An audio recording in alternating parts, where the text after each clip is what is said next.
샬롬. 하나님의 평화가 여러분과 저에게 있기를 기도합니다. 바람이 좀 불고 하는데 이렇게 공원에 나왔습니다.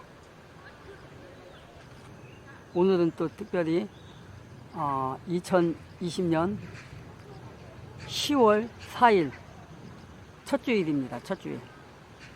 예배는 잘들 드렸나요? 들어오신 분들 중에 구독과 좋아요 또 추천 구독을 꾹꾹 눌러주셨으면 감사하겠습니다. 오늘은 마태복음 7장을 하려고 하는데 그렇게 어렵지 않은 곳이에요. 여기는 마태복음 7장에 보면은 뭐 비판하지 말라 이런 것도 있고요. 그 다음에 뭐가 있나? 좁은 문으로 들어가라. 넓은 문은 가는 사람이 많다. 이거 있고, 또 외식하는 자가 되지 말라. 네 눈 속에 있는 들불을 먼저 빼고 상대방에 있는 티끌을 빼라고 해라. 이런 것도 있고요. 구하라. 그리하면 구할 것이요. 찾으라. 그리하면 찾을 것이요. 열리라. 열릴 것이라고 말하고 있는 것들입니다. 제일 중요한 게 여기서 10절에 보니까 생선을 달라 하면 부모가 생선을 달라 하면 뱀을 줄 자가 있느냐, 그러니까 떡을 달라 하면 돌을 줄 자가 있느냐, 이런 말이 이런 말도 나와요. 네. 또 추초를 잘 다져진 곳에 건축을 하면 건물이 오래 가고, 추초가 허술하면 집이 무너진다고 이 소리도 나와요. 그런 걸 우리가 하고자 합니다. 지금. 네. 여기 보니까 1절에 비판을 받지 아니하려거든 비판하지 말라. 너희가 비판하는 그 비판으로 너희가 비판을 받을 것이요, 너희가 헤아리는 그 헤아림으로 너희가 헤아림을 받을 것이니라. 우리가 일상생활 하다 보면 많이들 비판을 해요. 상대방이 잘못을 보고 비판을 하고 그러잖아요. 저 역시 마찬가지로 상대방이 잘못이 있을 때 비판을 많이 해요. 근데 하나님께서는, 지금 주님께서는 상대방을 이유 없이 비판하지 말라는 거예요. 지금 이유 없이 비판하지 말라. 네가 비판하는 그 사람이 너를 또 비판한다. 지금 이렇게 지금 말씀하시는 거예요. 지금. 그리고 네가 헤아리는, 상대방을 헤아리는 게 뭐예요? 어디 흠이 없나 막 찾는 거잖아요. 찾아보고, 어디 흠이 있으면 막 비판하려고 하고, 어떤 사람을 타켓을 놓고 그 사람을 막 공격하잖아요. 그러면 그 사람도 역시 나에게 그렇게 헤아림으로 공격을 한다 이 말이잖아요. 헤아림이라기도 했고, 비판, 비판받을 만한 일을 하지 말아야겠죠, 우리가. 저는 이제 학교를 지금 졸업을 했지만, 학교 다닐 때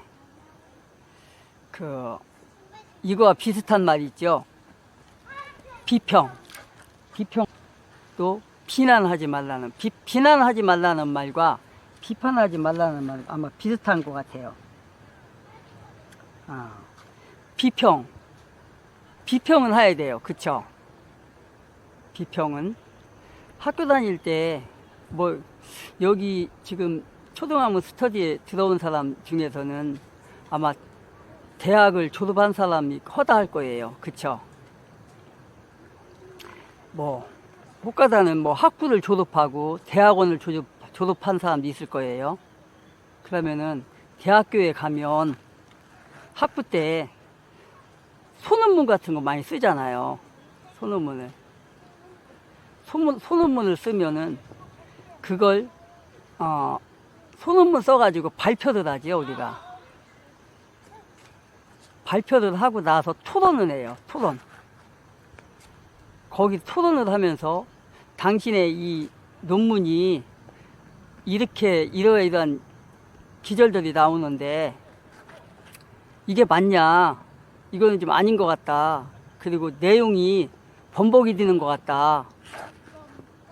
이렇게 해석이 좀 틀린 것 같다고 비평을 해요, 비평. 이건 비판이 아니에요. 비판과 비평은 달랐죠. 어떤, 예를 들어 학술지 같은 거 써가지고, 이렇게 서로 이제 교수들 세계에서도 이제 그런 게 있고 그렇잖아요. 그러면 그걸 발표를 보통 한 15분에서 20분 정도 하잖아요. 길으면 30분 하고. 근데 보통 30분 하는 사람은 없어요. 한 20분 정도 하면 마무리 되거든요. 그러면은 한 10분에서 15분 정도를 그 토론을 해요. 토론하는 과정에서 비평이 들어가는 거야. 비평이 들어가는데 저 같은 경우는 뭐를 많이 보냐면 각주하고 참고서를 많이 봐요. 저 같은 경우는 보통 소논문 하나 쓰면은 참고도서가 몇 개나 들어가죠. 참고도서가 보통 학교에서 소논문 쓰려면 제가 나온 학교에서는 한 8페이지를 쓰래요. 8페이지 정도 소논문을 쓰려면 서론이 한 반 페이지 정도 돼요. 서론이 반 페이지 정도 되고 결론도 역시 반 페이지에서 조금 넘어가든가 그 정도 돼요. 그러면 본론이, 그러니까 한 페이지를 빼고 나면 본론이에요.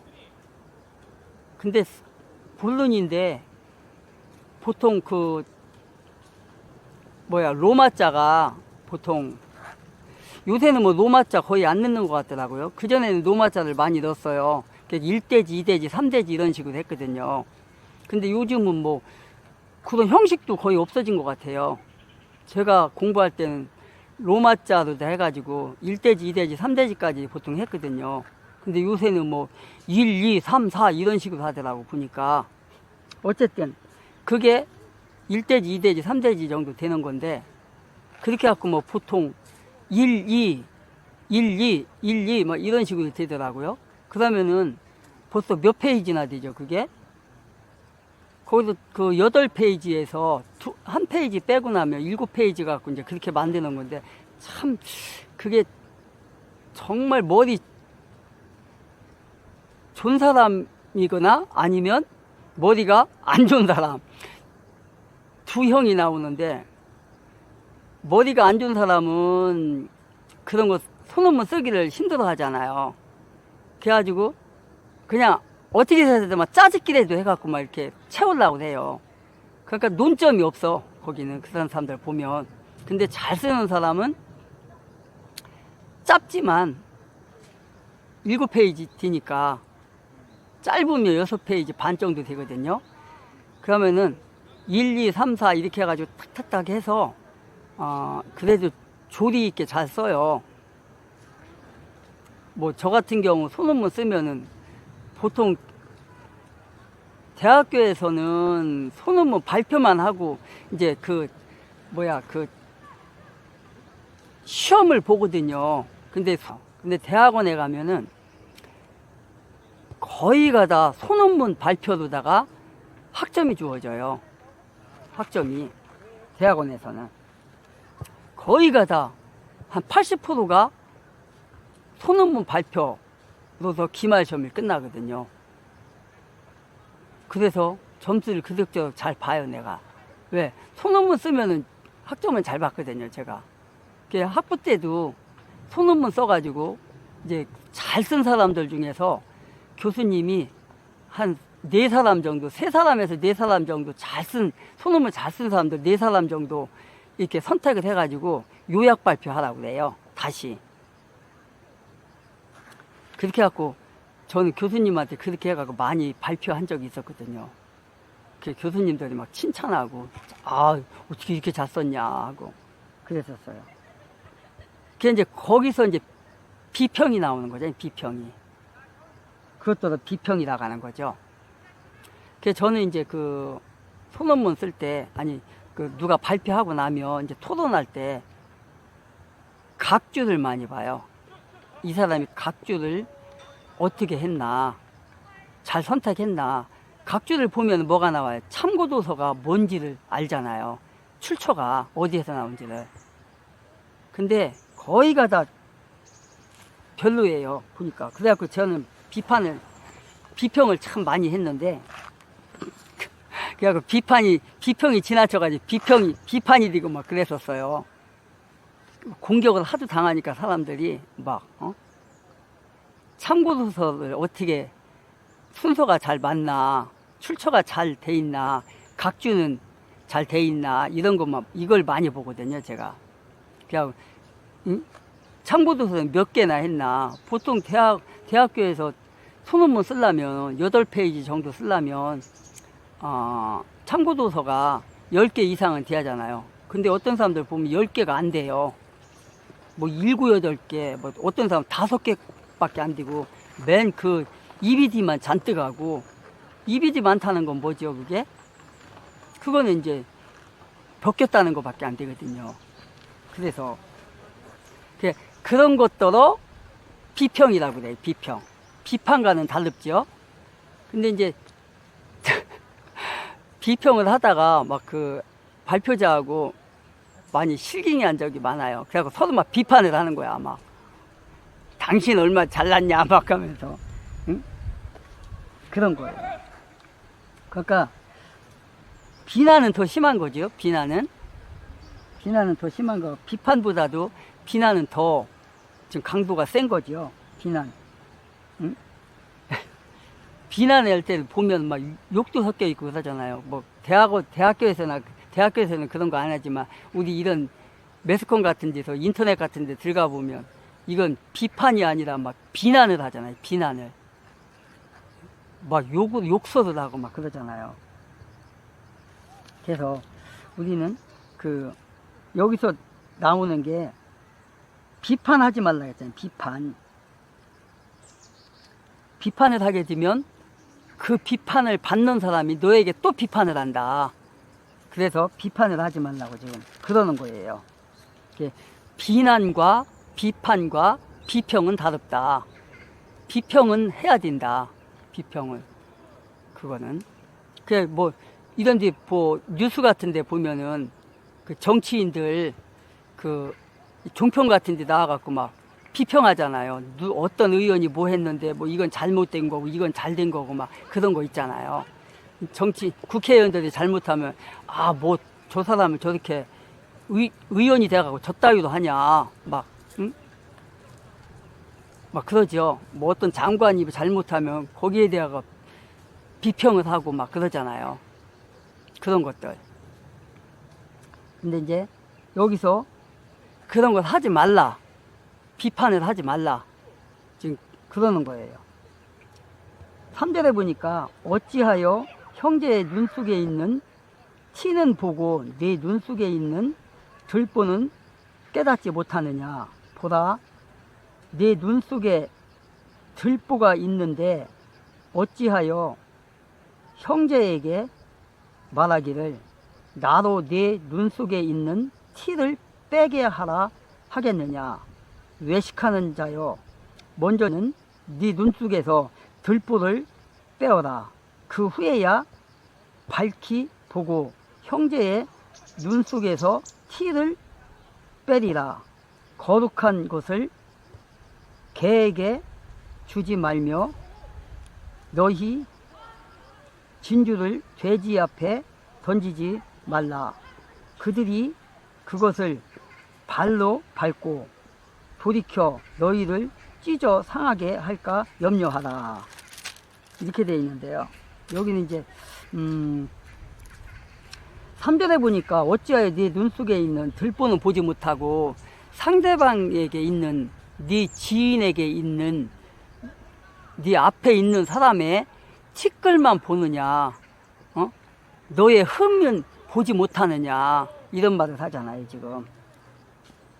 그러니까 우리는 남이 눈 속에 있는 티끌을 보기 이전에 내 자신의 있는, 내 눈 속에 있는, 내 몸에 있는 티를 먼저, 흠을 먼저 보라는 거잖아요 지금. 흠을 먼저 보라는 거예요 지금. 응?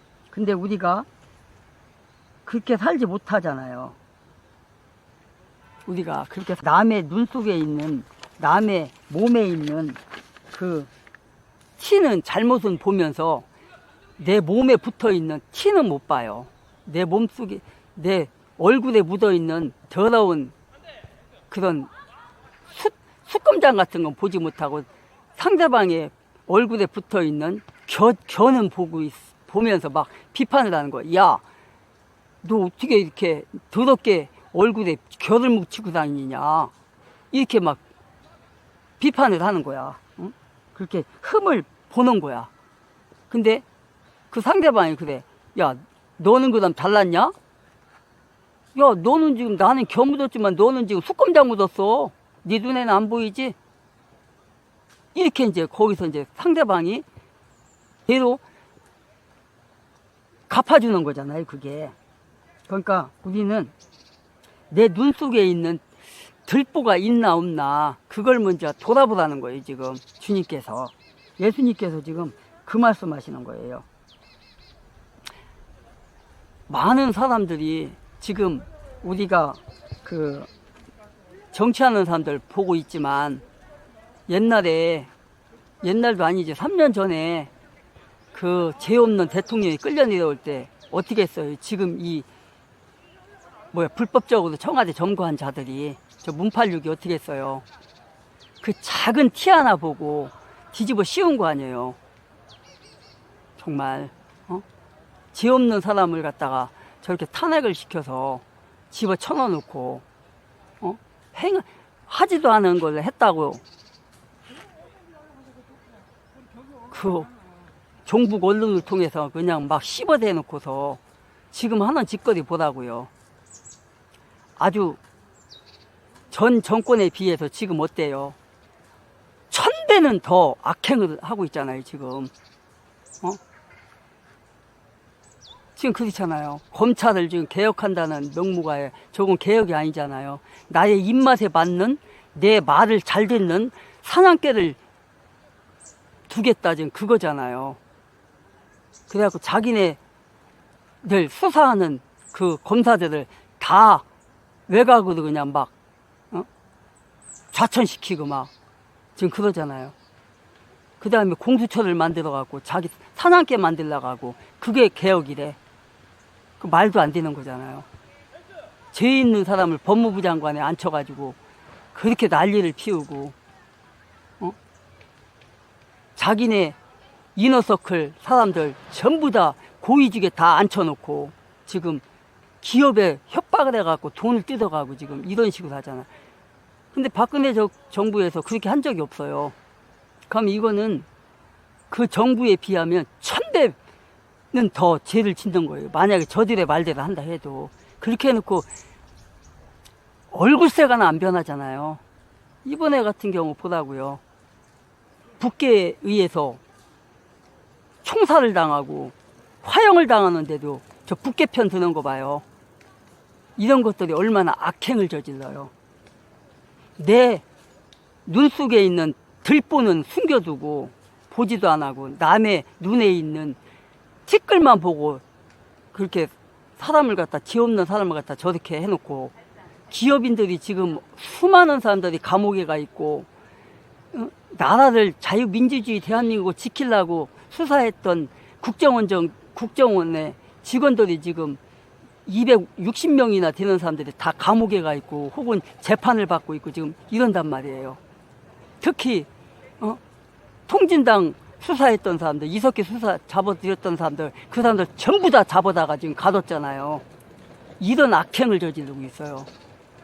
그러니까 자기네 몸에 있는 들보는 숨겨놓고 남이 눈 속에 있는 그 티끌 조그마한 거 하나 갖고 부풀려 가지고 저렇게 악행을 저지르잖아요.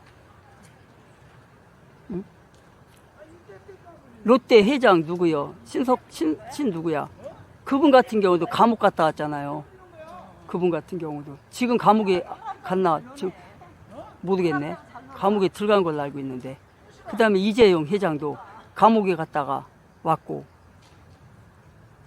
죄도 없는 사람들, 진짜 제가 수두룩한 금호타이어라든가 아시아나 항공 같은데, 네이버 다음 그런 사람들은 다 덮어주고, 응?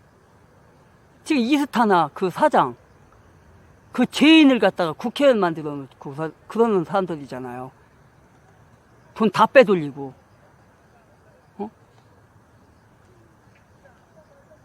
이런 사람들이라고요. 이 악행을 저지른다고요. 그러니까 자기의 들보는 다 숨겨놓고 남이 눈에 있는 티끌을 보면서 내가 티끌을 빼줄까? 이러고 앉았어요 지금. 그러니까 예수님이 지금 하는 소리가, 이 악행을 저지르는 자야, 네 눈 속에서, 네 눈에 있는, 네 몸에 있는 그 죄성이나 먼저 없애라, 지금 이 소리잖아요 지금. 네가 그렇게 죄가 많은 놈이 어떻게 죄가 10개 있는 놈이 1개 있는 사람 거를 그 지적을 하고 그렇게 협박을 하고 핍박을 할 수가 있냐, 지금 그 얘기잖아요. 지금 예수님이 하는 소리가 지금 그거예요. 먼저 네 눈 속에서 그 들보를 먼저 빼라. 그렇게 하고 남의 눈 속에 있는 티끌을 빼든가 말든가 해라, 지금 이 말이잖아요. 그러면서 5절에 보니까 뭐라고 그래요? 외식하는 자요, 먼저 네 눈 속에 있는 들보를 빼라. 이 얘기잖아요 지금. 응? 네 눈 속에 들보가 가려서 아무것도 안 보이는데, 앞이 안 보이는데 어떻게 남이 눈에 있는 티끌을 볼 거냐 네가, 이 말이에요. 그러면서 6절에 보니까 거룩한 것을 개에게 주지 말며, 응? 또 뭐라고 그래요? 진주를 돼지 앞에 던지지 말래요. 아무리 금은 보석일지라도 돼지가 알아봐요? 몰라봐요. 개가 알아봐요? 몰라봐요. 똥이나 줘야 개가 받아먹고, 응? 구정물이나 줘야 돼지가 먹는 거잖아요. 지금 이게 뭐예요? 예수 그리스도의 복음을 전하지만 복음을 받지 않는다는 거잖아요 지금 이게. 응? 우리가 아무리 복음을 전한다 할지라도 미련한 자는 그 복음을 무시한단 말이에요. 개똥으로 한단 말이에요. 구정물로 한단 말이에요. 그래서 그 복음을 받아들이지 않아요. 복음이 뭐예요? 예수 그리스도잖아요. 예수 그리스도, 교회이신 예수 그리스도의 복음을 전하지만 개나 돼지는 그 복음을 모르는 거예요. 그걸 지금 이 세상으로 비유한다면 뭐예요? 여기서는 예수님의 복음을 지금 안 받아들이는 거지만, 우리 세상으로 돌아온다면 이 대한민국, 자유민주주의 대한민국이 얼마나 보물이에요. 정말 보물이잖아요. 70년 전에 이승만 대통령을 통해서 공산화 되기 직전에 정말 그 목숨을 걸고 자유민주주의 국가로 건국을 했잖아요. 그래갖고 70년이 지난 지금 세계 경제국 10위권에 올려놓은 이 나라, 얼마나 보물이에요 우리나라가. 전 세계가 부러워하는 나라, 한강의 기적. 박정희 대통령의 그 경제 5개년 계약을 통해서 이렇게 세계 속에 10위권에, 경제 10위권에 올려놓은 이 보물 같은 나라, 완전 진주잖아요 진주. 이런 진주를 알아볼 수 있는 세력에게 맡겨야 되는 거잖아요. 근데 개처럼 돼지처럼 진주를, 보화를 알아보지 못하는 저자들이 지금 어떻게 하고 있죠? 완전 짓 받고 있잖아요. 집 밟고 지금 이 나라를 공산화 만들려고 하고 있잖아요. 저 악한 루시퍼들이 지금 저 특정 지역 사람들이 지금 이 나라를 공산화 만들려고 하고 있잖아요. 지금 정말 죄 없는 대통령을 끌어내려가 감옥에다 가뒀으면 그 사람보다는 조금이라도 더 낫게 해야 되잖아요. 1%라도 더 낫게 이 나라를 세계 속에 만들어야 되잖아요. 근데 어떻게 하고 있어요? 지금 완전 작살을 내놓고 있잖아요. 안보 작살, 경제 작살, 완전히 나라 사법 작살, 다 완전히 나라를 지금 국회에다가 동성애법 발의하는 상태고 이런 상태잖아요. 토지 공개념 이거 지금 발의하는 상태. 통과했나 지금 그랬을 거예요. 토지 공개념이 뭐예요? 공산국가 전체 국가잖아요. 이제는 이 땅 파고 사는 것, 팔고 사는 것도 이사 가는 것도 허가를 받고 가야 되는 이런 법을 지금 올려놓고 있잖아요. 이 나라를 완전히 이 보아의 나라를 갖다가 완전히 지금 구정물로 만들어 놓고 이러고 있잖아요. 지금 자유민주주의 대한민국을 갖다가 완전히 지금 어떻게 하고 있어요. 지금 이 보아의 나라, 보석의 나라, 전 세계가 부러워하는 이 대한민국이 지금 어떻게 되고 있어요. 4대강을 작사를 내놓고 원전을 작사를 내놓고 지금 이런 상태잖아요. 그러니까 보아를 알아보는 사람들이 맡아야 된다는 거예요. 보석을 알아보는 사람, 금은 보아를 알아보는 사람을 한테 맡겨야 된다는 거예요. 이 대한민국을. 그래야 더욱더 발전시키고 이 나라를 세계 속의 대한민국으로 만드는 거예요. 주님이 얘기하는 게 바로 그거예요. 보아를, 보석을, 진주를 몰라보는 자들, 몰라보는 개돼지에게 맡기지 말라. 그들이 돌이켜서 너희들을 물어 뜯을까? 여기 너희를 찢어 상하게 할까? 염려하라. 그랬잖아요. 여기 6절 하반절에. 응? 그들이 6절 처음부터 다시 읽을게요. 거룩한 것을 개에게 주지 말며 너희 진주를 돼지 앞에 던지지 말라. 그들이 그것을 발로 밟고 돌이켜 너희를 찢어 상하게 할까 염려하라. 이러잖아요. 지금 저들이 지금 그러잖아요. 돌이켜 찢어버리잖아요. 우리 대한민국 찢어버렸잖아요. 지금 완전 작살을 내놨잖아요. 대한민국 자유민주주의 국가를 갖다가 찢어서 지금 완전 작살을 내놓고 있잖아요. 소중함을 모르는 자들이잖아요. 어저께 토요일날 광화문 가보신 사람도 있습니까? 저는 유튜브를 통해서 봤지만 2일날 밤서부터 그 바리케이트를 넘어서 펜스를 쳐가지고 완전히 뭐를 만들었어? 미로를 만들었죠. 미로를. 광화문 사거리에서 어디야? 광화문 저기 어디야? 거기 저 외교부 있는 데까지 가려면 10분이면 가거든요. 걸어서. 근데 거기를 1시간 반을 걸어가야 가게끔 미로를 만들어 놨었잖아요.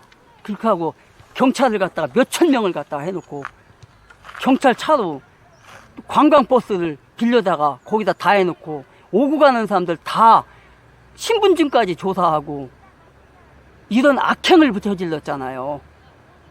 이것들이 인간들입니까? 이게 사람입니까? 이게? 지금 이 나라가 전체주의입니까? 공산주의인가요? 자유민주주의를 소중히 여기는 사람한테 나라를 맡겨야지 공산주의 사상에 빠져가지고 70년 동안 국계를 위해서 일했던 사람들, 단 한 번도 자유민주주의를 선호했던 사람들이 아닌 사람들, 거짓 민주화 세력들이 맡으니까 지금 나라가 이 모양이 되잖아요. 지금. 그러니까 예수님이 말하는 게 문재인 정권 때 여러 가지 벌어졌던 일 중에 가장 지금 가슴 아픈 장면이 저는 탈북 어부가 2명이 항구로 목선을 타고 내려온 거죠. 한경도 쪽인가요? 그래서 강원도로 내려온 거죠. 지금 대한민국 헌법상 한국 영토에 들어오면 그 사람은 대한민국 국민이죠. 지금 북한 지역에 있는 북한 주민들도 우리 헌법상은 대한민국 국민입니다. 그래서 탈북에서 들어오면 주민증이 나옵니다. 이 포장이 씌워가지고 안대를 가지고 가리고 어디로 데리고 갔느냐? 판문점에 데리고 가는 거죠. 회담장이 있으면요. 회담장 절반은 북한 땅이고 절반은 한국 땅입니다. 그 중간에 콘크리트 이렇게 인도 같은 콘크리트 딱 쳐져 있습니다. 그 넘어가면 북한입니다. 일쪽 넘어오면 남한이고. 근데 이 두 사람을 통일부 관계자들이 차에서 내려서 이제 안대를 벗기니까 이 사람들이 여기가 어딜까 어리둥절 했는데 딱 보니까 아이고 판문점 북한군이 보이네. 그때 그 장면 기억하시죠? 안 넘어가려고 막 엉덩이를 뒤로 빼고 질질질 끌려가는 완전히 도축장 끌려가는 소처럼 끝까지 안 가려고 막 고함치고 그걸 통일부에서 혹시나 몰라서 촬영을 해놨던 거예요. 그래서 정권이 바뀌고 그게 공개가 되죠. 그런데 그 친구들이 중간에 그 남한과 북한의 경계 그 콘크리트 벽에 발이 딱 올라가는 순간 북한군이 덥석 잡으니까 모든 걸 포기하고 털썩 주저앉아 버리는 그 장면. 이게 인권 변호사라고 주장했던 문재인 변호사가 대통령이 된 나라가 맞아요? 그게? 자칭 인권 변호사라고. 인권 변호사 문재인이 대통령이 된 대한민국의 모습이 바로 그거냐고요. 그 짓을 했단 말이에요. 그 짓을. 강제 북송 재판, 기소가 되어서 재판이 진행이 되느냐 하면 검찰이 탈북어민 2명이 한국으로 귀순하겠다는 의사를 밝혔음에도 불구하고 강제로 북한으로 압송시킨 관계기관 공무원들에게 의무 없는 일을 시킨 혐의로 정의용 청와대 안보실장, 서훈 전 국정원장, 노영민 전 비서실장 등등등등 이런 시킨 혐의로 이를 기소한 거예요. 이 사건이 그래서 이제 재판이 진행이 된 겁니다. 재판부가 그동안 7개월간 비공개로 진행을 하다가 탈북어민 강제 북송 사건은 이제 앞으로는 공개를 원칙으로 한다. 이렇게 해서 공개적인 재판이잖아요. 공판이 벌어진다는 거예요. 자, 근데 여기에 대해서 문재인 정권의 정의용 전 국가안보실장 공개 재판이 맞지만 국가안보와 관련한 문건이 제시될 경우 비공개로 해야 된다. 서훈 전 국정원장 문건이 제시되지 않더라도 질문안의 내용이 녹아 있을 수 있으니 특정 부분만 공개와 비공개를 분리하기 어렵다면 전체를 비공개로 해야 된다. 이 말하는 거 보세요. 이거. 자기들이 한 짓이 뭔지를 모르고.